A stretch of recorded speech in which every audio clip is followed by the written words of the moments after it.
Assalamualaikum warahmatullahi wabarakatuh. Alhamdulillah rabbil alamin wassalatu wassalamu ala asyrafil anbiya'i wal mursalin sayyidina Muhammad wa ala alihi washabbihi ma'in. Rabbi shrah li sadri wa yassir li amri wahlul 'uqdatam min lisani yafqahu amma ba'd. Kita sama balik tafsir kita ni, kitab tafsir Az-Zahar. Jilid kelima lah kitab tafsir Az-Zahar ni nak kita tengah baca surah Yunus ayat ke-31. Hari ni nak surah Yunus ayat 31, 32, 33, 34, 35, 36. Jadi ni ayat lah semua sekali dah. A'udzubillahi minasyaitonirrajim. Bismillahirrahmanirrahim. Qul man yarzuqukum minas samaa'i wal ardi amman yamliku as-sam'a wal absara wa man yukhrijul hayya minal mayyit wa yukhrijul mayyita minal hayyi wa man yudabbirul amr fasayaquluna Allah faqul afala tattaqun. Tanyakanlah siapakah yang memberi rezeki kamu dari langit dan bumi? May yarzuqum minas samaa'i wal ard. Atau siapakah yang menguasai pendengaran dan penglihatan? Amay yamlikus sam'a. Yamliku menguasai dah. As-sam'a pendengaran, wal absar penglihatan. Dan siapakah yang mengeluarkan hidup dari yang mati? Wa may yukhrijul hayya minal mayyit. Dan mengeluarkan yang mati dari hidup. Wa yukhrijul mayyita minal hayy.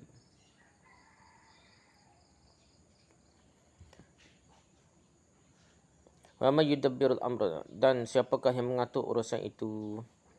Nescaya mereka akan menjawab Allah. Fasayaquluna Allah. Maka tanyakanlah, apakah kamu tidak hendak bertakwa? Faqul afala tattaqun. Ayat 31. Ayat 32 pula dah. Fadzalikumullahu rabbukumul haqq. Famadza ba'dal haqqi illa ad-dhalal. Fa anna tusrafun. Maka itulah dia Allah. Fadzalikumullah.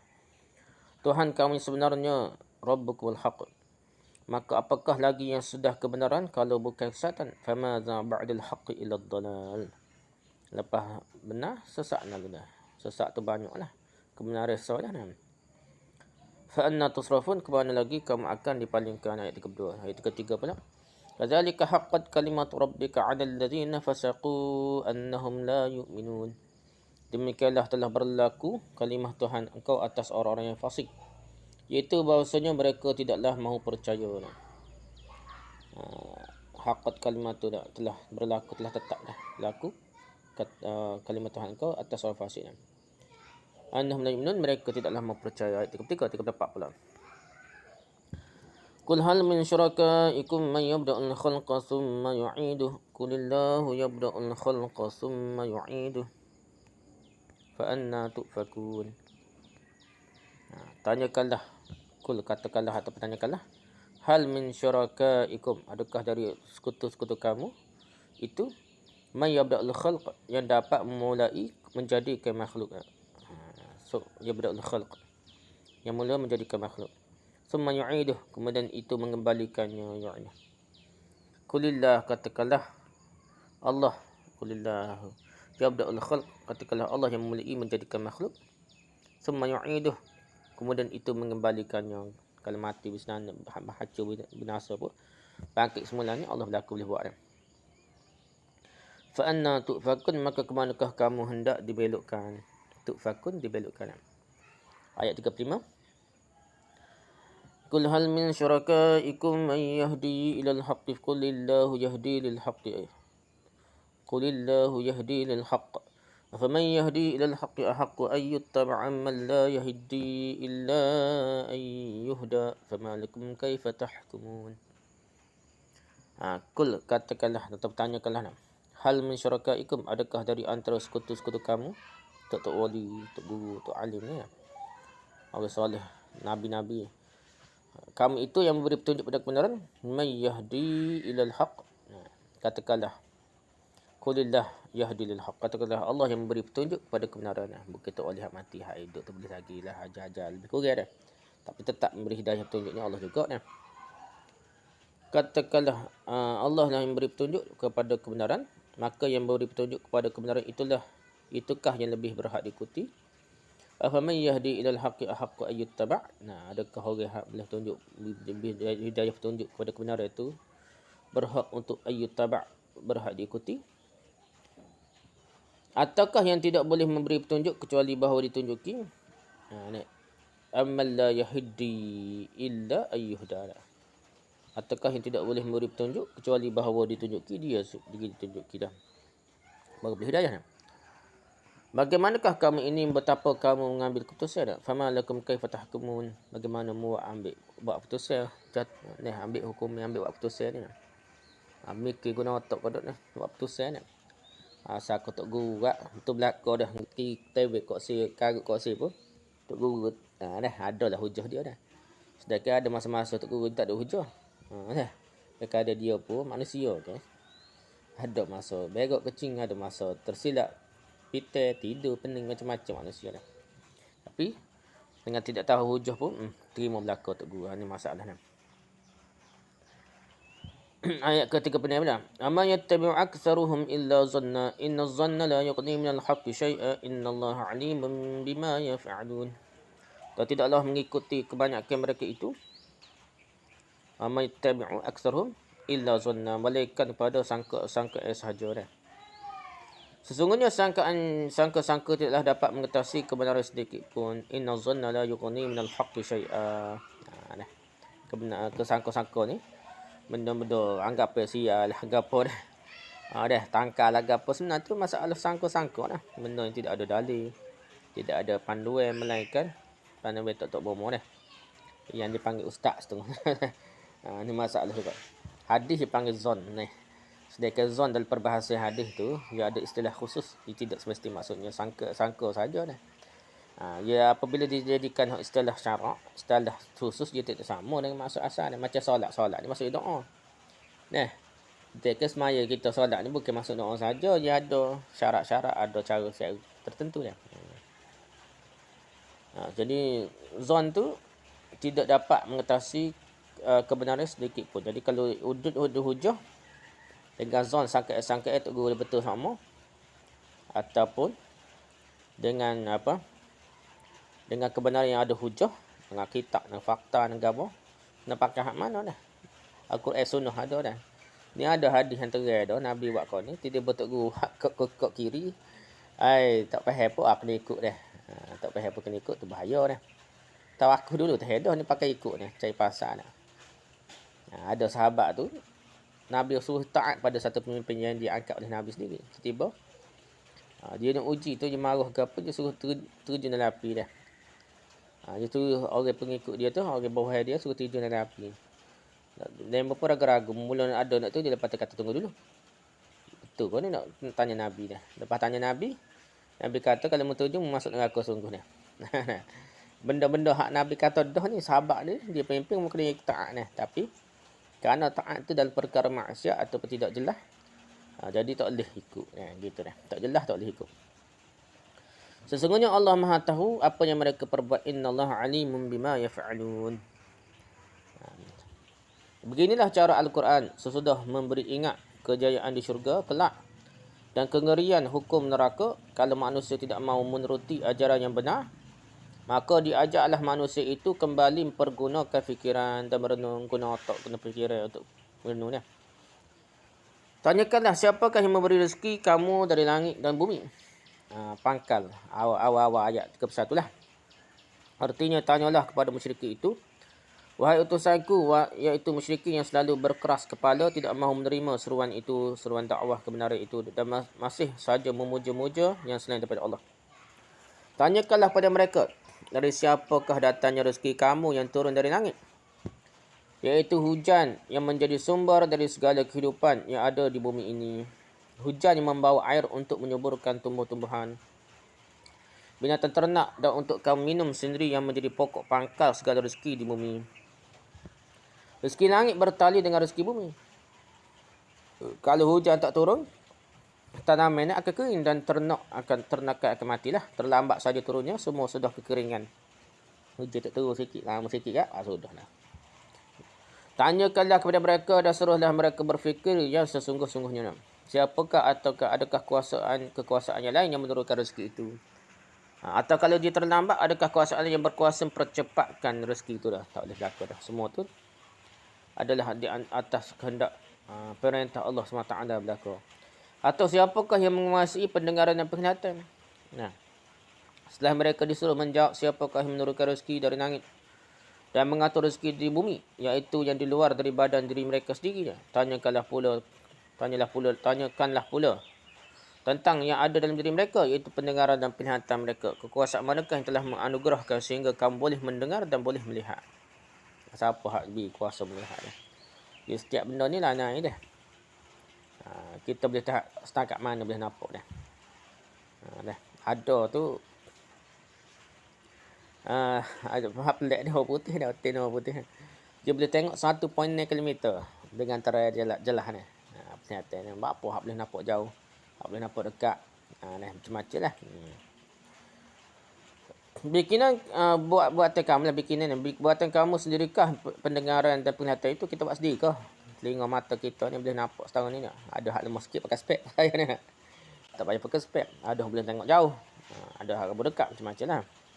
Adakah seorang tabib ataupun doktor yang berkuasa mengganti kalau pendengaran telingamu dicabut dan penglihatan matamu ditutup? Alat apakah terselip dalam rumpung telinga itu sehingga dia sanggup menampung bunyi sehingga terdengar? Apa dah? Konsep yang kita belajar sains ni, konsepnya pertukaran antara gelombang lah. Getaran bunyi-bunyi getaran tu, kinetik tukar pada tenaga bunyi, gelombang bunyi. Ditukar pada getaran pula dari telinga itu dah tukar pada isyarat elektrik dah. Itulah hak asal manusia dah. Dah. Jadi pendengaran itulah Allah buatlah. Allah tu buat. Jadi ada timbul masalah setengah tu nak dia kata Allah ni tak boleh bercakap. Suara Allah ni kalam nafsi lagi apa dia takut gini lah. Kalau ikut tafsir itu benda baru berlaku dah. Benda baru dah. Benda-benda baru ni mustahil bagi Allah dia kata dah. Itu masalah. Tapi kalau kita terima seadanya, tak apa fikir baru tak baru tu, Allah buat kan. Allah Maha mendengar, Allah Maha melihat, Allah Maha berkata-kata dah. Dia boleh kata masa dia nak, tak mesti kata dulu lah ni bukan perkataan Allah. Tidak ni. Kita kena terima lah. Nas tu seadanya, janganlah kita fikir lebih. Dia fikir lebih terpaksa ta'wil lah. Allah bertempat, tak boleh kata bertempat, tak boleh kata di atas. Sebab dia bertafsir dah tepat tu gapo dah. Atas tu gapo maksudnya dah. Kalau kita tak bertafsir, kita terima seadanya kalam Allah, kalam Rasulullah. Tanpa berfikir mendalam, kita boleh terima dengan tenang, tanpa berserabut perut dah. Tak payah mikir lebih. Tak apalah nak. Atau tidak mempunyai penglihatan. Kalau kita tak dengar, kalau kita tak lihat, manusia tak lihat, tak boleh tengok sesuatu, macam mana keadaannya? Urat saraf macam mana yang ada pada mata sehingga mata itu boleh melihat? Sistem setahu mana hebat mata, siapa kita boleh lihat dah. Hebat je bertukar pada isyarat sehingga kita boleh berfikir, boleh nampak ni. Kalau kedua ada itu dicabut dari manusia, dari kita semua, dapatkah suatu keahlian yang menggantikannya dengan buatan tabrik yang lain? Adakah boleh ganti mata hak sungguh ni dah? Telinga ke apa dah? Boleh berderah tu boleh, tapi nak betul-betul tu boleh. Segala manusia, berjuta-juta manusia dalam dunia ini, suara mereka tidaklah sama bunyinya. Kalau penduduk dunia ini di zaman sekarang berjumlah 3,500 juta dah. 3 bilion lah. 3,5 bilion lah masa tu. Dan ramai lagi dah. Maka bunyi suara mereka pun, kalau kira lah, suara mereka pun 3,500 juta juga ataupun 3 bilion lah. 3.5 bilion. Adakah alat selain telinga ini yang punya kekuatan yang untuk membedakan suara sebanyak itu dah? Ada alat dah. Sehingga walaupun kita tidak melihat orangnya, hanya mendengar suaranya sahaja pun, kita pun tahu bahawa yang suara ini milik si fulan, bukan si anu. Demikian pula keistimewaan mata dah. Kita boleh cek. Kita ni tahap kita lah. Kita boleh cek. Suara ni orang jatuh, muka gini, otak ni, wajah ni lah, orang ni kena-kena, boleh bubuh nama dah. Tapi kalau kucing nak kita tengok kucing ni, kita tengok kucing atau payah lah berat kita. Tina jatuh, kalau kecil ni tak tahu tina jatuh dah. Lepas tu nama tak boleh beza lah. Kalau air kucing tak boleh beza.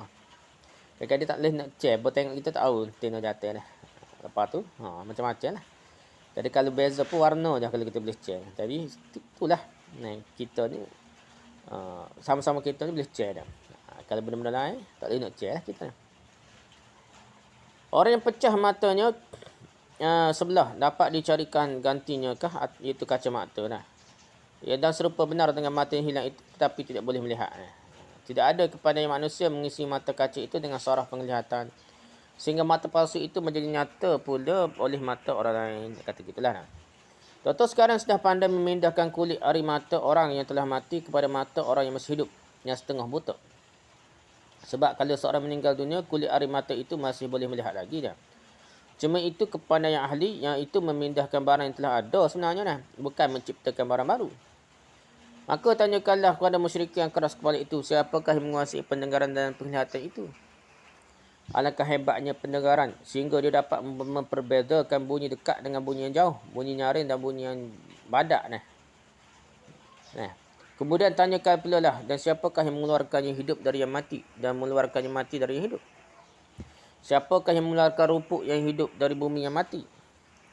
Dan kalau diambil secara keseluruhan bumi ini, ilmu pengetahuan alam telah menentukan bahawasanya bumi ini pada mulanya, pada asal mulanya telah mati seluruhnya.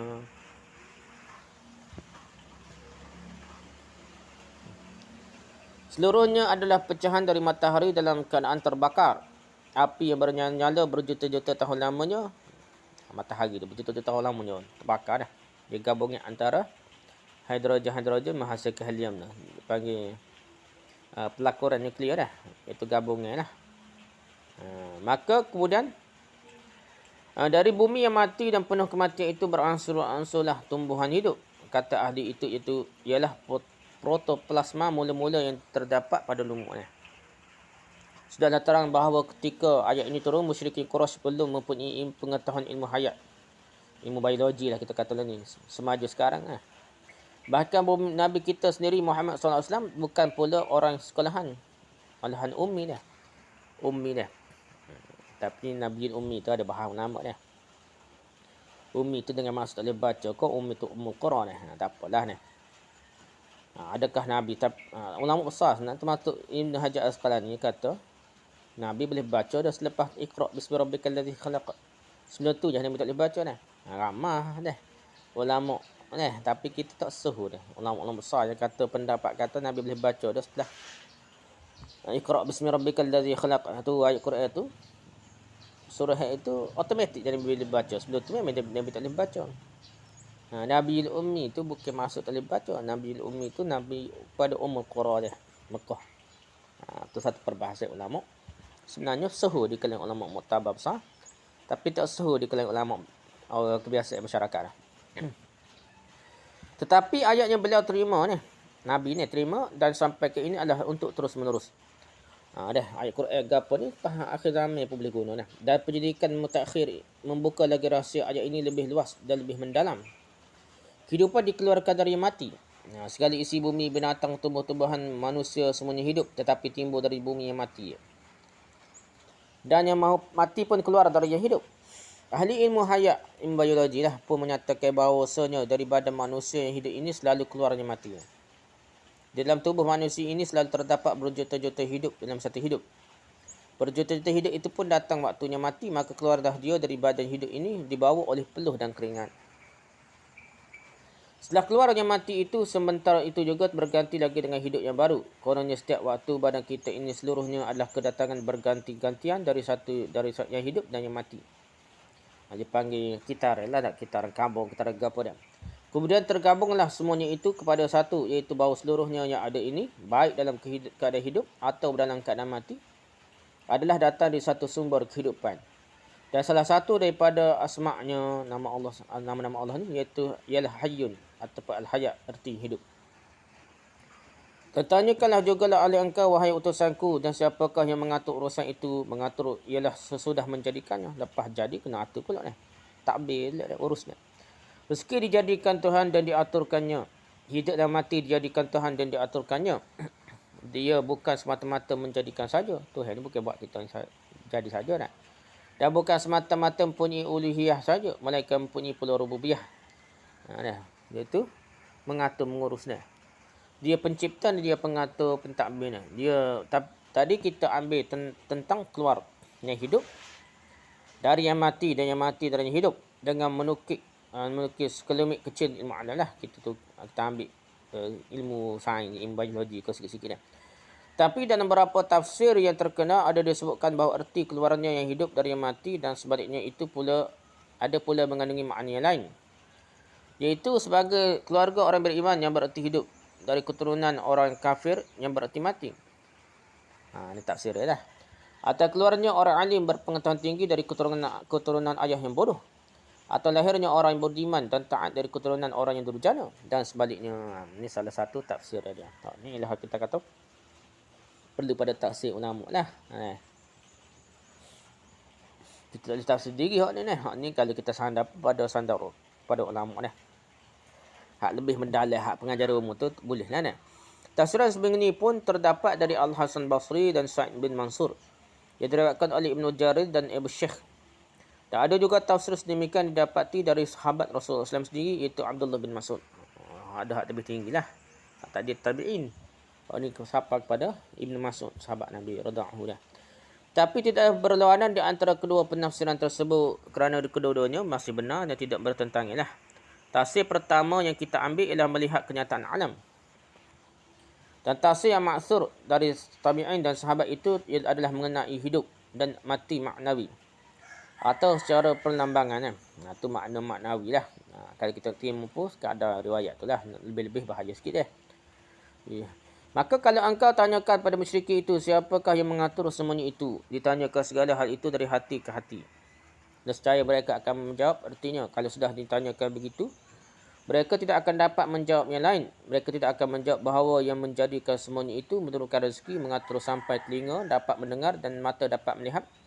Apatah lagi yang lebih sulit lagi yang mengeluarkan yang hidup dari yang mati dan mengeluarkan yang mati dari hidup, yang menjadikan semuanya itu dan mengaturnya ialah si berhala yang bernama Uzza atau Lata. Dia tak kata dia tak wali, tak guru, tak alim, kita tak ada. Mereka mestilah mengakui bahawa ada kekuasaan yang terlalu tinggi, terlalu hebat, yang dari zaman dahulu pun telah mereka beri nama, iaitu Allah. Orang Arab ni, Arab Quraisy pun, orang kafir Quraisy pun dia panggil Allah juga Tuhan. Cuma dia ada syirik je dah. Dia kata Allah tak dengar. Dia panggil perantaraan . Tawasul, bukan tawasul ni panggil dia. Tawasul biasa tu minta Tuhan ni, bukan minta Tuhan, minta tak wali tu sebab Allah tak dengar . Maka apabila telah disebut Allah, artinya ialah sumber dari segala kekuasaan dan pentadbiran. Mereka mengakui kenyataan itu. Kalau kira paling berkuasa semua mengaku dah. Cumanya tahap mana mereka percaya Allah Maha mendengar, Maha melihat, mendengar rintihan doa dan sebagainya. Itu masalah lain pula dah.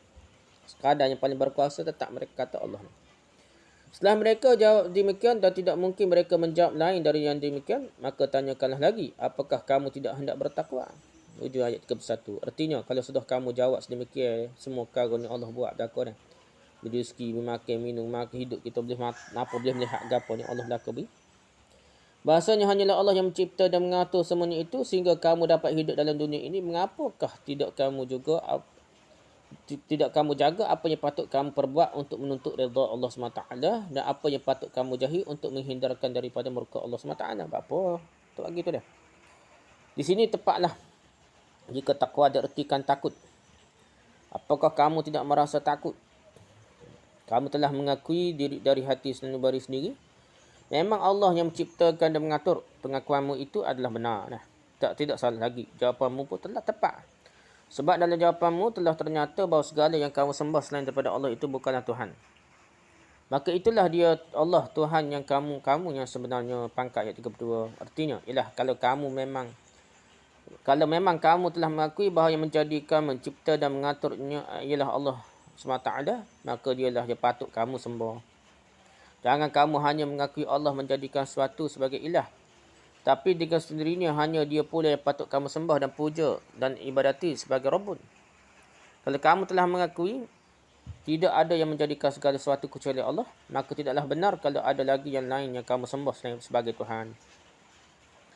Di sinilah tergabung di antara uluhiyah dengan rububiyah. Rububiyah ni ada perbahasan tauhid uluhiyah, tauhid rububiyah sebenarnya. Sebenarnya serentak dah dia kira-kira dah. Masalah orang dia kata ada kata uluhiyah ni ketuhanan, maksudnya ibadah, tauhid ibadah. Ada tafsir daripada uluhiyah ni mengaku Tuhan pencipta, rububiyah ni pentadbir. Sebenarnya takrif itu boleh macam-macam, tapi yang pentingnya serentak dah. Masalah orang yang sembah tu wali ke apa tu, sebab dia nampak ni Allah ni lemah, rububiyah Allah tu lemah sehingga Allah tak dengar. rintih doa dia kena melalui perantara itu wali dah. Tu masalah. Wali naubah lah dah. Wali abda, wali kutub, macam-macam lah. Itu masalah dia. Tak apalah. Dia ni, Allah ni menciptakan kita, sebab itu dialah ilah kita. Lantaran itu dia pula lah yang kita sembah. Tidak dipersekutukan dia dengan yang lain. Itulah rububiyah pula ni. Rububiyah dari segi sebenarnya Allah yang jaga kita dah. Perkembangan bahasa orang Arab tentang pencipta raya itu telah demikian maju. Pencipta mereka sebut sebagai ilah. Ilah ni pencipta dah. Namun dalam kalimah ilah itu masih timbul ragu. Apakah dia satu atau berbilang-bilang. Sebab itu kalau berbilang-bilang mereka sebut al-alihah atau alihatan. Boleh diertikan Tuhan atau dewa. Tuhan-Tuhan atau dewa-dewa. Tapi kelanjutan berfikir mereka sampai juga kepada tauhid, iaitu bahawa pencipta sejati hanyalah satu. Ilah yang sebenarnya hanyalah satu. Untuk penyisihan kesatuan yang satu itu dari yang lain, maka mereka sebutlah dia al-ilah. Dengan memulai kalimat itu dengan huruf alif lam. Alif lam. Al menjadikan dia ma'rifah. Tertentulah. Iaitu tertentu atau terkhusus kepada yang satu itu saja. Akhirnya supaya lebih tegas lagi perbedaannya dengan al-ilah yang lain, mereka idghamkannya, mereka tenggelamkan lam pertama kepada lam kedua. Hilang hamzah yang tengah. Alihah tu dah. Jadi alihah tu jadi Allah dah. Menjadi Allah. Kalau sudah menyebut Allah, fikiran mereka tidak lagi ingat kepada yang lain, melainkan pada zat yang esa itu juga adanya. Demikianlah keterangan ghaib ahli bahasa. Lihat kembali tafsir juz 1. Itu sebabnya maka setelah ditanya siapakah yang menjadikan ini, menciptakan itu, mereka menjawab langsung Allah. Dengan penjawapan itu sedialah nyata bahawa mereka tidak dapat lagi berfikir yang lain, bahawa yang menjadikan dan mengatur hanya yang satu itu saja. Dalam hal itu mereka telah bertauhid, tetapi baru separuh. Sebab ketika menjawab beribadat dan memuja, mereka menyembah dan beribadah dan memuja kepada yang lain. Oleh sebab itu belumlah sah tauhid uluhiyah mereka sebelum dilanjutkan pada tauhid rububiyah. Itulah sebabnya maka di pangkal ayat 32 ini Tuhan menyuruh, jelaskanlah pada mereka bahawa Allah itulah Rabbukumul Haq. Tuhan kamu yang sebenarnya yang wajib kamu sembah, sebab dia yang menciptakan. Itulah berfikir yang benar. Maka apakah lagi yang sudah kebenaran kalau bukan kesesatan? Jadi dia ada perbezaan lah segi masuk Rabb dengan ilah ni dah. Biasa kali ikut kaedah kita belajar tauhid. 3 je lah. Rabb tu pencipta juga dah, dan dia penjaga. Ilah tu dia berhak disembah dah. Tapi hak ni nampak dia lain sikit dah. Tapi tak apalah, maksudnya hampir sama saja dah. Macam kita bicara fakir miskin dah. Atau perbahasan lain lah. Yang maksudnya hampir sama dah. Kalau telah kamu akui bahawa pencipta alam ini ialah Allah, maka yang benar ialah bahawa yang kamu sembah hanya Allah itu saja. Kalau kamu sembah pula yang lain, nyatalah bahawa persembahan itu tidaklah benar lagi, tidak masuk akal. Allah yang memberi kamu rezeki, lalu kamu minta terima kasih kepada berhala, tak logik tak? Allah yang memberi pendengaran dan penglihatan, lalu kamu puja patung. Allah yang memberi kamu hidup, lalu kamu berterima kasih kepada kuburan dan seterusnya. Tak logik tak? Kemana lagi kamu akan dipalingkan? Ujung ayat ke-32. Artinya mengapakah kamu menjadi terpaling dari yang benar kepada yang salah, dari yang hak kepada yang batil? Bagaimana kamu mengakui bahawa Allah pencipta tapi kamu tidak mengakui bahawa Allah yang patut disembah? Demikianlah telah berlaku kalimah Tuhan engkau atas orang-orang yang fasik. Pangkat ayat 32. Artinya apabila orang tidak mahu lagi menuruti jalan fikiran yang waras tentang ketuhanan, tentang pertimbangan, dan tidak dapat dipisah di antara jalan fikirannya yang waras, kalau sudah begini halnya, nescaya berlakulah atas diri mereka kalimat Tuhan, iaitu ketentuan Tuhan, bahawasanya mereka tidaklah mahu percaya. Allah kunci mati hati mereka sehingga ni mereka tak akan percayalah, tak dapat hidayah sampai bila-bila. Maka ayat ini telah menegaskan bahawasanya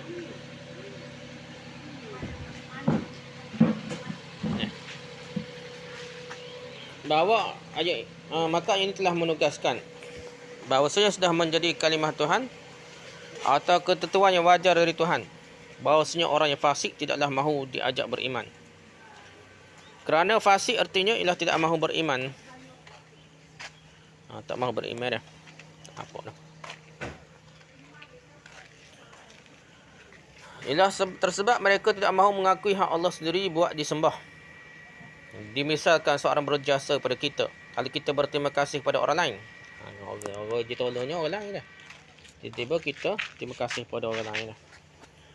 Tanyakanlah, adakah dari antara sekutu-sekutu kamu itu yang dapat memulai menjadikan makhluk, kemudian itu mengembalikannya semula hidup semula? Boleh tak? Pakai 34. Artinya jika tadi kamu telah mengakui bahawa yang menjadikan segala sesuatu ialah Allah, tetapi kamu persekutukan yang lain dengan dia. Kamu sembah berhala, patung dan benda-benda makhluk-makhluk lain, atau kamu puja malaikat, jin dan manusia yang kamu pandang tinggi martabatnya atau wali ke apa dah? Nabi-nabi. Mengapa itu yang kamu sembah padahal kamu mengaku yang menciptakan segala sesuatunya hanyalah Allah? Adakah segala sekutu yang kamu sembah itu pernah menjadikan makhluk atau menciptakan makhluk baru di luar makhluk Allah? Dan kalau makhluk itu habis, sanggupkah sekutu kamu itu mengulanginya kembali? Misalnya di sebuah tengah padang, tumbuhlah setumpuk rumput dengan suburnya. Inilah penciptaan pertama. Di musim kemarau, dia kering dan habis sehingga tidak bertemu lagi. Tetapi setelah datang kembali musim hujan, dia tumbuh pula di tempat dan tempat itu juga lah. Sanggupkah berhala-berhala dan pujaan kami itu berbuat sedemikian?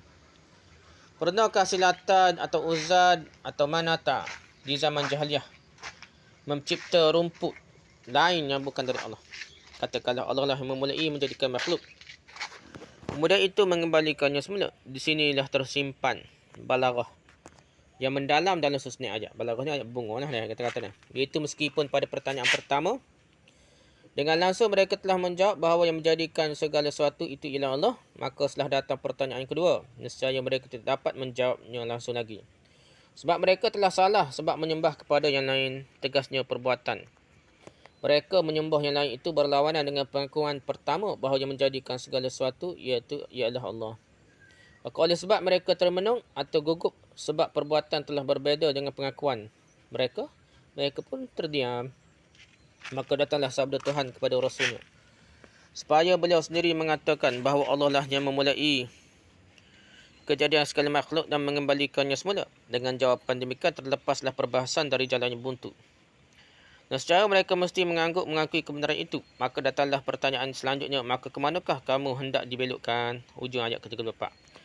Jalan fikiran yang sihat itu mesti adalah lurus. Sebab itu dia disebut juga as-siratul mustaqim, jalan lurus. Kalau jalan fikiran sihat telah diuturkan, pasti akan cepat sampai kepada kebenaran. Sekarang ke mana lagi kamu akan dibelokkan? Apakah yang membelokkan kamu dari kebenaran itu? Kalau bukan pengaruh hawa nafsu dan fasik kamu saja. Sekarang datang pula pertanyaan lain. Tanyakanlah, adakah dari antara sekutu-sekutu kamu itu yang memberi petunjuk kepada kebenaran? Pangkat ayat 35. Kedatangan wahyu Allah yang dibawa oleh Rasul mengajarkan tauhid uluhiyah dan rububiyah. Bukan sahaja menunjukkan pojok akidah, bahkan kebenaran dalam segala cabangnya mengenai akhlak, pemerintahan, peraturan hidup. Sekarang cuba kamu jawab, adakah sekutu-sekutu yang kamu sembah itu mengemukakan lagi tuntunan kebenaran dan hidayah lah sebagai yang turunkan oleh Allah dan disampaikan oleh Rasul? Kalau ada, cubalah tunjukkan. Tentu mereka pun tidak akan dapat menjawab sebab memang tidak ada. Malahan segala peraturan menyembah berhala, memuja patung atau roh-roh orang-orang yang dihormati, tok guru, orang alim, nabi-nabi itu adalah bikinan rekaan dari si pemuji itu sendiri sahaja. Katakanlah Allah lah yang memberi petunjuk kepada kebenaran. Mereka sekali lagi akan terdiam sebab patung-patung dan berhala itu tidak ada mengemukakan apa-apa rencana konsepsi dah tentang kebenaran. Sudah terang bahawa hanya Allah jualah yang memberi petunjuk kepada kebenaran. Sudah terang. Bukan berhala yang memberi petunjuk kepada kebenaran, melainkan Allah. Maka yang memberi petunjuk kepada kebenaran itukah yang lebih berhak diikuti ataukah yang tidak boleh memberi petunjuk kecuali bahawa ditunjuki? Menurut fikiran yang juga ialah bahawa yang memberi petunjuk itulah yang kita ikut. Jangankan manusia yang tinggi pengetahuannya, sedangkan manusia sederhana, lebih maulah mereka mengikuti orang yang dapat menunjukkan jalan kepadanya daripada mengikuti orang yang tidak tahu jalan sama sekali. Tak ada hujah ke apa perkara kau ikut dia dah. Sekarang Allah memberi petunjuk, yang disembah yang lain itu gelap sama sekali. Dia pun tidak dapat mencipta petunjuknya sendiri. Kalau tidak lantaran wahyu atau ilham dari Allah juga. Kalau orang yang disembah itu bukan mencipta petunjuknya sendiri, melainkan mengharap dari Allah juga, mengapa kamu tidak langsung saja menyembah kepada Allah? Bagaimanakah kamu ini? Adakah kamu ini telah miring? Bahalu bodoh dah. Apakah keadaan kamu berfikir telah kacau? Tidak normal lagi. Betapa kamu mengambil keputusan? Hujung ayat 35. Ayat ini mengupas benar kekacauan jiwa syirik. Yang kalau di zaman sekarang diberi orang ungkapan dengan sebutan jiwa pecah. Yang terbukti dari berfikir yang kacau balau sebab kemurnian berfikir diselubungi oleh hawa nafsu sehingga tidak sihat lagi. Macam wak kubur lah. Bukan masalah kebenaran tapi masalah pitih. Mereka mengakui Allah pencipta, Allah yang menurunkan petunjuk kebenaran. Mereka tidak boleh mengelak lagi. Tetapi mereka menyembah kepada yang lain. Cubalah timbang cuba mikir molek. Kalau mereka mahu kembali kepada fikiran yang sihat, pastilah mereka mengambil keputusan atau menghukumkan bahawa perbuatan mereka menyembah yang lain itu adalah salah. Kemudian datanglah lanjutan ayat. Membuka rahsia yang sebenarnya. Mengapa mereka jadi demikian? Apa mereka ni jadi macam tak mereka nak sembah benda lain, mengangkat Tok Wali sebagai Tuhan terima mandat ketuhanan. Dan tidaklah mengikut kebanyakan mereka itu melainkan kepada sangkaan-sangkaan saja. Pangkat 3 benda. Sangka-sangkaan mungkin gini dah. Mungkin Nabi dengar dari kubur, mungkin Tok Wali dengar dah. Ada kemungkinan dah. Ya qazah ni ada mungkin nak kata dah. Ada kemungkinan Nabi mari secara jaga jumpa orang dah. Tidak mustahil. Hukum akal tidak mustahil main hukum akal gitu ya. Penuh jana ke apa dah. Jadi adalah persembahan, pemujaan dan ibadat musyrik itu selama ini menurut sangkaan sahaja atau zon saja. Kalau agama Islam kita buat cara gitu kan. Jadi macam agama syirik dulu lah. Sebab apa telanjir dah. Sangkaannya dosa banyak. Baik telanjir tawaf Kaabah ni. Bukanlah kerana yakin molek sangkaan saja dah. Begitu juga cara syirik Tok Wali ni lebih mendengar daripada Allah. Allah tak dengar. Yang anggapnya Allah ni macam raja. Bodoh peraja dah. Tak dengar. Rakyat merayu ke apa tak dengar dah. Dia kena lalu orang tengah-tengah pula kerana dia tak oyak masalah rakyat. Dia oyak kerana dia dah. Kerana dia nak naik pakat ke apa ni boleh jawatan menteri, boleh naik pakat jawatan tetap macam-macam dah. Bukanlah kerana keyakinan dan bukan kerana menuruti garis jalan yang benar sebenarnya dah. Selama ini mereka menyembah berhala atau memuja yang lain itu hanya menurut sangkaan-sangkaan saja, rasa-rasakan baik saja kerana telah diterima begitu dari nenek moyang. Masakan nenek moyang akan berbuat salah? Kata mereka. Tentu mereka tidak mempusakakan penyembahan sedemikian pada anak cucu kalau tidak mereka merasa baik. Jadi selama ini belum pernah mereka meninjau kembali akidah pegangan mereka. Belum pernah dipersoaljawabkan, didiskusikan pegangan akidah mereka. Sebagaimana yang ditunjukkan oleh rentetan ayat ini, mereka tidak pernah memakai kias, membanding, meninjau dan selidik tentang apa yang mereka kerjakan. Yang tertua telah berdaulat dan mendarah daging kepercayaan yang keruh itu dan yang muda-muda menurut saja dengan tidak peduli. Setelah datang sekarang ajaran yang benar dari Rasul, goncanglah kepercayaan itu, goyahlah sendi-sendinya. Itulah yang hendak mereka pertahankan mati-matian. Untuk nenek kita buat belakang kena buat lah dah. Mati lah ke apa dah. Sesungguhnya sangkaan-sangkaan tidaklah dapat mengatasi kebenaran sedikit pun. Dalam ayat ini tertulis la yughni, yang kita ertikan mengatasinya. Sebagaimana orang miskin tidak dapat mengatasi orang mampu dalam kekayaan harta, maka begitu pula lah sangka-sangkaan tidaklah dia dapat mengatasi suatu penderian yang timbul dari keyakinan yang kuat dengan hujah sebab tidak dapat dipertanggungjawabkan. Sangkaan tersebut tak ada tanggungjawab dah. Dan dalam ayat ini dijelaskan dah bahawasanya kepercayaan tentang adanya Allah dan bahawasanya Allah itu pastilah esa adanya. Tidaklah boleh hanya semata-mata sangka-sangkaan atau taklid kepada yang diajarkan orang tua-tua. Imam Ghazali mengatakan bahawasanya dalam masalah-masalah ijtihadiyah tentang hukum fiqh, misalnya tentang wuduk atau cara-cara sembahyang, sebelum mendalami sendiri, sementara bolehlah taklid kepada yang lebih tahu. Tetapi dalam hal akidah, kepercayaan sangatlah berbahaya kalau hanya taklid saja. Imam Ghazali kata, kita bolehlah kita ikut tok guru tok faham sikit pun boleh hukum fiqh. Tapi siapa bab akidah nak bahayakan akidah dak kubur Nabi Hud percaya juga dah. Dah kubur Nabi Hud kubur tok wali ni dah. Lepas tu masalah yang qazah pun dah. Dengan cerita ta'lim tok guru pakai buat percaya wak akidah bahaya dah. Imam Ghazali pun lawan dah. Kemudian datang penutup ayat, sungguhnya Allah Maha tahu dari apa yang mereka perbuat. Hujung ayat 36. Oleh kerana perbuatan mereka hanya menuruti sangkaan-sangkaan saja, tidak ada dasar, maka salah perbuatan itu kacau balau lah. Kacau. Tidak berhujung dan tidak berpangkal lah. Tidak ada sumber lah. Kadang-kadang berubah begini, kadang-kadang berubah begitu dan akhirnya runtuh. Atau ditegakkan sementara waktu di atas tipuan, kedustaan dan pengaruh. Yang kelihatan sementara waktu di atas sana kuat dan teguh, padahal telah hancur dari dalam kerana tidak ada dasarnya. Maka segala gerak-geri mereka menuju keruntuhan itu tidaklah terlepas daripada pengetahuan Allah. Sekali lagi kita peringatkan bahawa ayat ini menjadi perangsang bagi kita yang mengakui beragama, terutama beragama Islam, umat Muhammad SAW, agar pokok akidah kita itu berdiri di atas keyakinan. Jangan sangka-sangkaan, jangan hanya kerana keturunan saja. Dan ayat ini menunjukkan pula bahawasanya kepercayaan akan adanya Tuhan pencipta yang dia sendiri yang patut disembah adalah sesuai dengan akal manusia yang wajar. Bukan tak percaya Tuhan.